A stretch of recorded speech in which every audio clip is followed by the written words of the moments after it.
최고위원 신동욱입니다. 어제 아침에 기자 몇 분으로부터 전화를 받았습니다.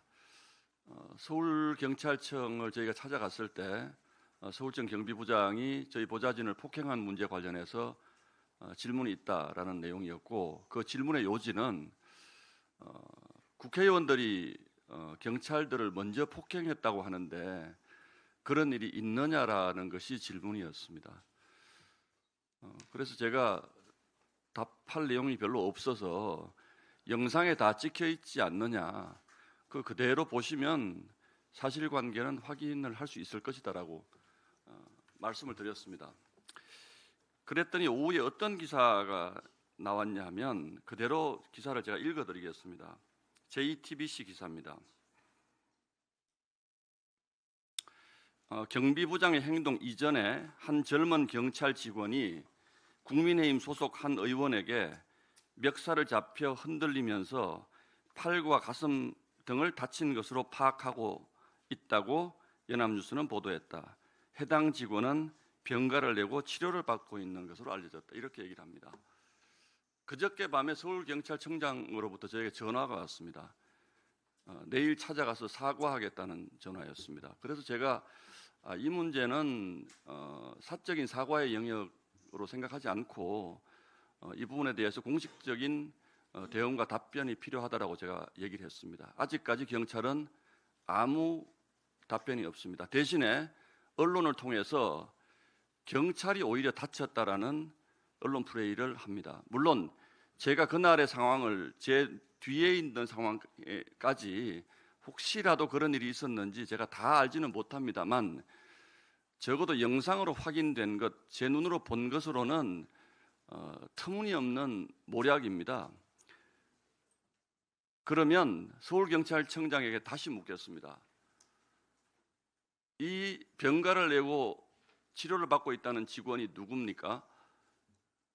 멱살을 흔들려서 다쳤다는 이 직원의 신상을 저희에게 즉각 알려주십시오. 혹시라도 그런 일이 있었다면 저희도 거기에 상응하는 입장을 내겠습니다. 본인들이 한 자, 혹시 그 멱살을 잡혔다는 경찰이 저희 보좌진에게 폭력을 휘두른 경비부장을 얘기하는 것입니까? 그 폭력을 막는 과정에서 저도 그 경비부장의 팔목을 잡았고 또 함께 간 많은 의원들이 몸으로 그 경비부장을 막았습니다. 그거는 화면으로 그대로 드러나 있습니다. 그런데 그 경찰이 누구인지 밝히지 못하면 어제 경찰이 당시 영상을 통해서 확인한 경찰이 멱살을 잡혔다는 그분이 누군지, 병가를 내고 치료 중이라는 그분이 누군지 못 밝힐 이유가 없다라고 생각합니다. 어제 우리 정점식 원내대표가 대통령과 윤호중 행안부 장관의 즉각적인 서울경찰청장 그리고 서울청 경비부장의 경질을 요구했습니다. 아직까지 답이 없습니다. 국민에 대한 무시라고 생각합니다. 이제 곧 국정조사가 열립니다.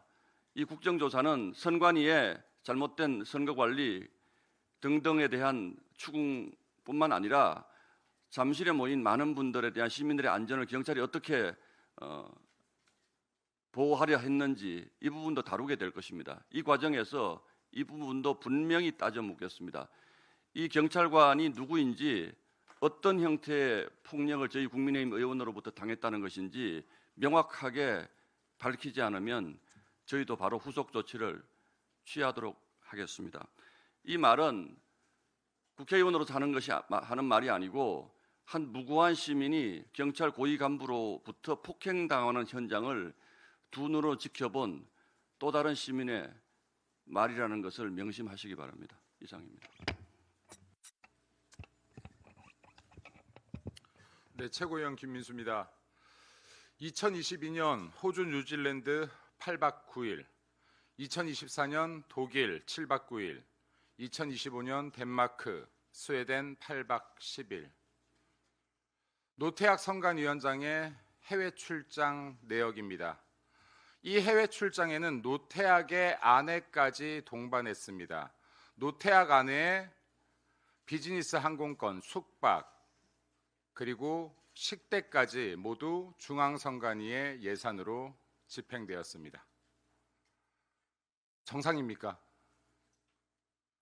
이야말로 중앙선관위가 가족회사라는 증거 아니겠습니까? 국민의 혈세로 내 아내까지 비즈니스 항공권 태워서 숙식 제공하며 이 긴 시간 해외 출장 다녀서 되겠습니까? 이렇게 잦은 해외 출장 동안에 선거제도 도대체 무엇을 배워오신 겁니까? 무엇을 배워왔길래 투표지조차 부족한 이런 지방선거를 만들어내고 있습니까? 우리 국민들께서는 선관위의 부정취업을 기억하고 있습니다. 부정취업도 가능했던 선관위, 부정출장도 가능했던 선관위, 과연 선거라고 부정이 없었을지 이제는 의심이 갑니다. 선관위, 그야말로 특검 꼭 해야 되는 집단 아니겠습니까? 선관위의 특검을 막는 자 역시 공범이라고 생각합니다. 선관위 특검합시다. 6.3 지방선거, 재선거 실시합시다. 한 가지만 더 이야기하겠습니다. 기계적 상소 간행이 국민에게 고통을 준다. 항소나 상고를 제한할 필요가 있다. 2005년 12월 이재명의 말이었습니다.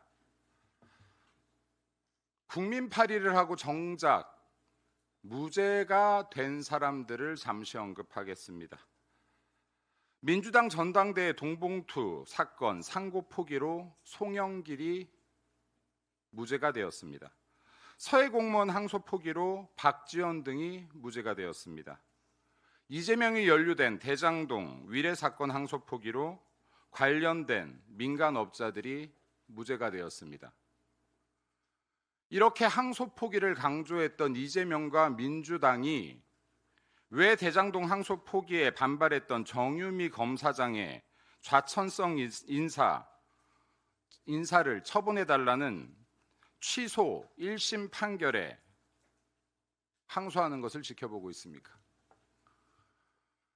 민주당과 연관된 범죄 의혹에 대해서는 항소 포기, 민주당을 공격하고 정권을 공격하는 범죄 혐의에 대해서는 끝까지 죄를 묻겠다는 내로남불식 정치 아닙니까?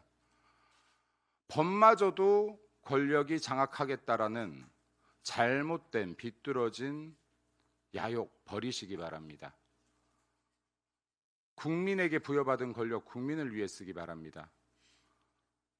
정유미 검사장 자천성 인사 빠른 시간 안에 복귀하기를 촉구합니다. 이상입니다.